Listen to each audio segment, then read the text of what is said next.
општина Карпаш не е изолиран ентитет. Мора комуникација со сите општини, мора комуникација со град Скопје, со министерство. Наше е да ги лоцираме оние диви депонии кои што ги има. Па тука покрај Кеот, под Кале, околу Борис Трајковски, тука има депонии да ги лоцираме. Да бидеме реални, јас живеам во тие мали улички кои што не се на топлификација. И гледаш од кои куќи смрди. Не е од тоа загадувањето, не велам тоа, нели знаеме од кај. Зарем се уште се греат на дрва во Карпаш? Па да, тие бараките да.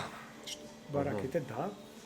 Се уште се греат. Не се дрва тоа, извини. Не се дрва. Пелети. Знам што е дрво, не знам што е, ама не знам што е, ама сериозно смрди. Да, и гледаш од која куќа дека смрди, кај што се на топлификација не смрди до толку, меѓутоа тие се некои класични стандардни мерки на облажување кои што може општината да ги направи. Џабе да ветуваме ние дека усие ќе го затвориме кога не можеш да го затвориш. Тука ти е Охис кој што исто е еден сериозен загадувач на друго ниво.